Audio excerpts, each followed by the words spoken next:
میں حضرت شیخ فضائل تبلیغ میں لکھ رہے ہیں کنتم خیر امت اخرجت للناس. بتانا کہ مقصود یہ ہے کہ کوئی خاص طریقہ مخصوص نہیں ہے. حضرت شیخ اس کے فائدے میں لکھ رہے ہیں کہ اہل علم نے لکھا ہے کہ بلانا عام ہے، چاہے کوئی کسی طرح سے بلائے.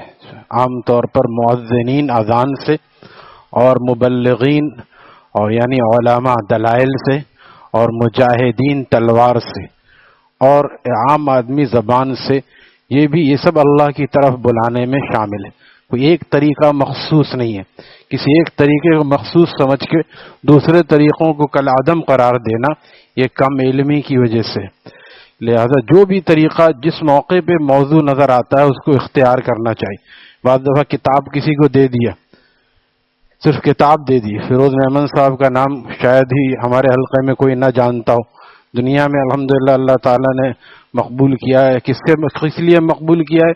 ایک عامل اللہ والے کی غلامی کی برکت. غلامی بھی غلامی کی طرح کی. وہ خود کہتے ہیں میں جو اس طرف آیا ہوں 3 کتابیں، یہ جو حضرت والا کی کتابیں تقسیم ہو رہی ہیں، لوگ اس کو ایسی سمجھتے ہیں کوئی لینے کے لیے بھی نہیں آتا. ہمارے ہاں مفت تقسیم ہوتی ہے. سنتوں والی کتاب بھی، حضرت کے مواعظ مفت میں تقسیم ہوتے ہیں. آپ چاہے خود لے کے دوسروں کو بھی دے سکتے ہیں. یہ نہیں کہ خود پڑھنے کے لیے ہے یا تو واپس کر دیں. واپس نہیں، آپ اس کو اور آگے بڑھائیں، کسی اور دوست کو دیں. دیکھو یہ عجیب کتاب ہے، علاج الغضب ہے. ہر گھر میں آج غصے کی بیماری ہے. غصے کی بیماری کہاں جا کے اس کا انجام ہوتا ہے؟ 3 طلاق پہ، ایک ساتھ 3 طلاق. غصے کا علاج نہیں کراتے. 3 طلاق دینے کے بعد پھر کتنے رنڈوے پھر رہے ہیں بیچارے. کہتے دوسری شادی کرا دو. یہاں پہلی مشکل سے ہوتی ہے، دوسری کہاں سے ہوگی؟ پہلی مشکل سے ہوتی ہے. تو لہذا کیوں ہوتا ہے یہ؟ غصے کی وجہ سے. پہلے نہیں پوچھتے کہ ہمیں کیا کرنا چاہیے. یہ مرد کی کمزوری ہے. ہمارے حضرت فرمایا یہ مرد کی کمزوری ہے. عورت تو ہے ہی کمزور، عورت تو آدھی عقل کی ہے. یہ تو سب مسلمان مانتے ہیں، صرف دہریے اور کافر لوگ نہیں مانتے. اللہ تعالیٰ نے عورت کو کمزور بنایا ہے، کمزور بنایا ہے. المرأة کالضلع، عورت کو ٹیڑھی پسلی سے پیدا کیا، مطلب اس کے اندر ٹیڑھا پن رہے گا، وہ کمزور ہے. اب اس کو چاہے ہماری طرح بالکل مرد کی طرح وہ سمجھدار بردبار ہو جائے، ہو ہی نہیں سکتا. قیامت تک نہیں ہو سکتا. تو اس کو چاہتے ہیں کہ زبردستی صحیح کیا جائے. جب آدمی اللہ والوں سے مشورہ کرتا ہے، علاج الغضب پڑھیں، کتنوں کے گھر بچ گئے اس کی وجہ سے. از خوشگوار ازدواجی زندگی، حضرت والا کی 2 مواعظ اس موضوع پر ہیں کہ گھر جنت نظیر ہو جائے. طریقے کے ساتھ ڈیل کرنی پڑتی ہے. جب 2 منتہا دور رہنے والی پارٹیاں صرف سیاست کے لیے ڈیل کر سکتی ہیں تو گھر میں میاں بیوی ڈیل کیوں نہیں کر سکتے؟ سیاسی ڈیل تو ہو جائے اور میاں بیوی ڈیل نہ کرے، کیونکہ ساتھ رہنا بھئی، کچھ تم ہماری مانو کچھ ہم تمہاری مانتے ہیں، طریقے کے ساتھ. حضرت فرمایا دنیا کے معاملے میں خوب اس کی آؤ بھگت کرو. ناشتہ نہیں بنا رہی ہو، کوئی نہیں، نو پرابلم، میں ابھی جا کے باہر سے لے آتا ہوں ناشتہ. اتوار کی صبح اکثر فرما بردار شوہر جو ہیں وہ دھمتل کے باہر یا ایسی جگہ حلوہ پوری لینے میں لگے رہتے ہیں. یہ کیا ہے؟ دل جوئی ہے، کوئی حرج نہیں. اتوار کے دن اور خواتین چاہتی ہیں نہ بنائیں. تو حضرت فرمایا دنیاوی امور میں ان کی خوب جو ہے دل جوئی کرو. دینی معاملات میں سنجیدہ ہو جائے. یہ تو میرا مسئلہ ہے کیونکہ یہ شریعت کا مسئلہ ہے، اس میں تو ہم کمپرومائز کر ہی نہیں سکتے. وہاں وہ سمجھ جائے گی یہ اپنے لیے نہیں کرتا، اللہ کے لیے کرتا ہے. تو بہرحال اس میں سارے علاج موجود ہیں. خوشگوار ازدواجی زندگی اور حقوق النساء، یہ 2 بات الگ ہیں اور علاج الغضب الگ ہے. تو اس طرح کے 2-3 راز فیروز محمد صاحب کہتے ہیں کہ کسی نے مجھے دیے میرے بھائی کی شادی پر. اب دیکھیے کیا تحفہ آدمی دیتا ہے، اول فال بہت سے تحفے. دینی کتاب بہترین تحفہ ہے. مجھے ایک مولانا نے دیا تھا، وہ ولیمے پر آپ بھی تھی، حضرت شیخ کی آپ بھی تھی. میں نے خود بھی پڑھا، آج تک اس کو بیان کرتا ہوں. تو یہ کیا، یہ فیض ہے جو کتابوں سے پہنچ رہا ہے. آدمی جو چیز دیتا ہے، بڑا سا تحفہ لے گیا، تھوڑے دنوں میں وہ ختم ہو گیا. بہترین تحفہ جو ہے کتاب ہے کسی کو دینے کے لیے. عام حالات میں بھی آپ دے سکتے ہیں کہ خرید لیا یا نہیں تو آپ ہم سے لے لیں مفت میں. کہتے 3 کتابیں، کتاب بھی نہیں ہے، مواعظ اس کو کہتے ہیں، جو پتلے پتلے مواعظ ہمارے یہاں تقسیم ہوتے ہیں. کوئی لینے نہیں آتا، افسوس یہ. ایک صاحب آئے خانقاہ میں، کہنے مجھے وہ ذرا، میں سمجھا چلو کوئی کتاب لینے تو آیا، کہنے مجھے وہ ذرا پپیتے کے پتے چاہیے. آیا تو کس کے لیے آیا؟ پپیتے کے پتے کے لیے. میں نے سمجھا چلو کوئی کتاب لینے تو آیا. یہ حال ہے کہ کتاب لینے نہیں آتے. کہ کتاب پڑھ کے ہم پکے ہی نہ بن جائیں. یہ لوگ تو ہر وقت یہی بولتے رہتے ہیں کہ پکے مسلمان بنو. یہ کچے ہونے کی وجہ سے، کچے ہونے 4 وقت کے نمازی وجہ سے اور نمازی بھی نہیں آتے. اگر یہ 5 وقت کے نمازی ہو جائیں اور یہ اپنے پڑوسی کا دروازہ کھٹکنا، چلو بھائی نماز کا ٹائم ہو گیا آپ بھی چلیں، اس کو پہلے چائے پلائیں، اس کو دعوت دیں. دیکھیے کتنے لوگ نماز میں آنے لگیں گے.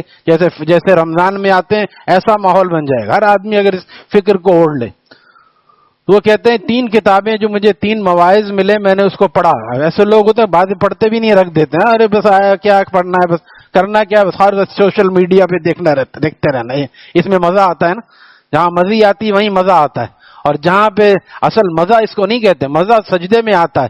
سجدے میں 3 مرتبہ نہیں، کبھی 5 اور 7 مرتبہ سبحان ربی الاعلی کہہ کر دیکھیں، پھر دیکھیے کہ زندگی کا مزہ کس کو کہتے ہیں. بندگی کا مزہ اور زندگی کا مزہ سجدے میں آتا ہے. ایک سجدہ بھی اگر ہو کیف احسانی کے ساتھ، زندگی بھر کی ریاضت کا اسے حاصل کہیں. ایک سجدہ بھی اگر ہو کیف احسانی کے ساتھ. سجدہ تو ہم جلدی جلدی کرتے ہیں اور سوشل میڈیا پہ گھنٹوں لگے رہتے ہیں. یہ نہیں کہ نماز میں ہم آدھا گھنٹہ دے دیں تاکہ سکون سے کبھی نماز پڑھ لیں، مغرب کے بعد اوابین پڑھ لیں اور عشاء کے بعد 4 رکعت قیام لیل پڑھ لیں. ہم نے کبھی کہا ہے کہ 4 بجے اٹھا کریں، 3 بجے اٹھا کریں. سارے بزرگ اٹھتے تھے. ہمیں پتا ہے کہ یہ فجر میں اٹھ جائے ہم لوگ بہت بڑی بات ہے. اور صحیح بات ہے، تو رات کو عشاء کے بعد آدمی پڑھ کے سو جائے. بہرحال انہوں نے اس کو پڑھا اور پڑھنے کے بعد پھر وہ حضرت والا کے پاس آئے. اس زمانے بالکل وہ عام سے آدمی تھے. خود انہوں نے بتایا اپنے بیان میں. پھر اللہ تعالیٰ نے حضرت والا سے ان کو اتنا فیض پہنچایا، فیض حاصل کرنے کے لیے بھی وقت اور قربانی دینی پڑتی. پھر آج دیکھیے کہ ان سے ایک مخلوق سیراب ہو رہی ہے. کیا چیز دعوت میں کام آئی؟ کتاب کا دینا کام آیا. کتاب کا دینا کام آیا. تو ہر دعوت کا ہر طریقہ امام غزالی رحم اللہ تعالی لکھتے ہیں کہ اس دین کی دعوت کے اتنے طریقے ہیں جتنے صحراؤں میں ذرات ہیں. جا کے گنیے کتنے ذرات ہیں. 50 لاکھ ہیں، 1 کروڑ ہیں. گنتے گنتے آدمی مر جائے گا، گن نہیں سکے. جتنی انسان کی سانسیں ہیں، ابھی تک ہم کتنے سانس لے سکیں 50 سال کی عمر میں؟ اتنے راستے اللہ کی طرف بلانے کے. کسی ایک راستے کو مخصوص کرنا یہ کم علمی کی وجہ سے ہوتا ہے. اسی لیے ہر راستے کو اختیار کرنا چاہیے. اور جو ہر ایک کا عہدہ و منصب بھی الگ ہوتا ہے. جو صاحب اقتدار ہے اس کا راستہ یہ ہو بھائی چلو بھائی یہ قانون نافذ کرو. ابھی ہمارے پرائم منسٹر صاحب اگر نافذ کر دیں سب لوگ فجر میں نماز میں آئیں، اس کے لیے پولیس اور رینجرز کو مقرر کر دیا جائے، پھر بولنا نہیں پڑے گا مولوی کو، خود ہی آگے پہلے سے بیٹھے رہیں گے. کیا بات ہے ابھی تک نماز شروع نہیں ہوئی، میں جلدی نماز پڑھ کے فارغ تو کرو. میں کیا ہے وہ جو خوف رہے گا، ایک دن وہ پکڑ کے لے آئے گردن سے، کل آنا نہ پڑے، پھر دیکھیے سب شروع ہو جائیں. تو اس کا کام یہ ہے جو صاحب اقتدار ہے وہ اس میں فورس کر سکتا ہے، کرنا چاہیے. فورس کے بغیر یہ سب کام نہیں ہوتے. کلمہ پڑھ لینا آسان ہے، فورس کے بغیر کام نہیں ہوتے. منافق معافیا مانگ رہے ہیں، میرے پیر میں ٹانگ میں تکلیف تھی، لنگڑا کے جا رہا ہے. منافق تو منافق جھوٹا. مجھے بخار آ گیا تھا یا رسول اللہ صلی اللہ علیہ وسلم. کہاں پہ کب کی بات ہے؟ غزوہ تبوک میں 3 اپنے صحابہ تھے جو پیارے تھے، ان کو آپ علیہ السلام نے سزا دی، غیروں کو سزا نہیں دی جاتی.